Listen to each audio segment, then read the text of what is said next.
Atari, we had hope. We really did, but you guys may have already ended all the hype you had surrounding the new console. What's up everyone, I'm Will Strickland, welcome to Glitched. A few weeks ago we covered Atari's surprise E3 announcement that they'd be making a return to the console industry.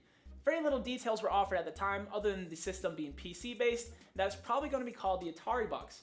Well, this week Atari sent an email to people that signed up for the AtariBox newsletter revealing the design of the system and a few more technical details. Here's what we know. 2 models will be sold, one with the retro wood panel finish and one with a sleek black and red design. The AtariBox will have 1 HDMI port, 4 USB ports, and 1 SD card slot. The email reads, quote, "Those ports suggest modern internal specs. It also means that while we will be delivering classic gaming content, we will also be delivering current gaming content." And beyond that, the email didn't include much else. Both models of the system look really nice, and the inclusion of 4 USB ports is unique in comparison to the PS4 and the Xbox One. In an effort to proactively defend how little substance the email provided, Atari wrote, quote, "We're not teasing you intentionally. We want to get this right, so we've opted to share things step by step as we bring AtariBox to life, and to listen closely to Atari community feedback as we do so. There are a lot of milestones, challenges, and decision points in front of us in the months ahead." Buzz started popping up in response to the design of the console and speculation about what kind of games may come to it, but then it all disappeared almost as quickly as it had grown.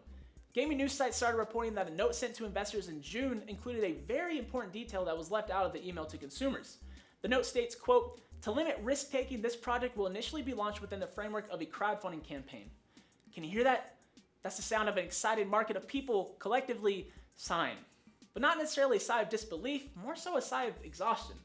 Ever since sites like Kickstarter and Indiegogo got their footing in the crowdfunding market, the amount of video game projects posted there is incredible. Some real noteworthy titles have come out of crowdfunding such as Yooka-Laylee, Broken Age, and Star Citizen, but at the same time some real flops have also come from Kickstarter. I'm really starting to think Atari hasn't studied the curious case of the Ouya. So while it's great that any developers with a unique concept now have access to funding they would have otherwise never had, it's very easy to get burnt out. When there's hundreds of projects claiming to be the best for your money, it's easy to start not caring about giving anyone your money.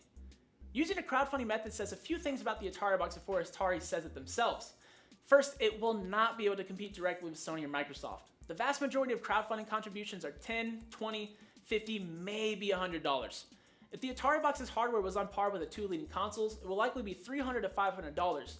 And expecting people to put that type of money towards a product that may or may not come out is a very tall order.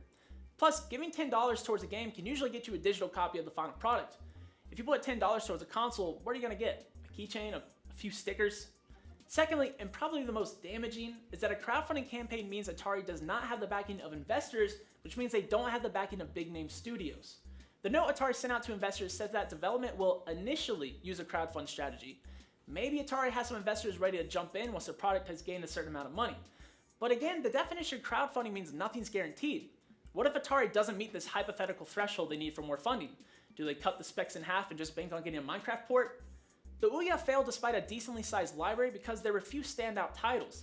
Again, it's important to support indie developers, but it's hard to find the diamonds in the rough when there's hundreds of 8-bit side-scrolling platformers and zany top-down shooters to sift through. If Atari isn't able to advertise their system alongside new games from popular developers, or at least ports of the newer games, the AtariBox is already dead on arrival. Atari is more of a relic of the past than a competitor of the present in the eyes of the gaming industry. The console market is nowhere near as diverse as it was 2 decades ago when there were more than just 3 options available. Atari seems to be banking too much on people genuinely caring about the company making a return to hardware, instead of understanding that, for the most part, they've got to start from the bottom again. Atari needs to rebuild their brand and reputation in order for the AtariBox to be a true success, and crowdfunding it isn't the best way to do that. What's your view on crowdfunding? Have you ever put your money towards a project? Does the AtariBox being crowdfunded change your opinion of it at all?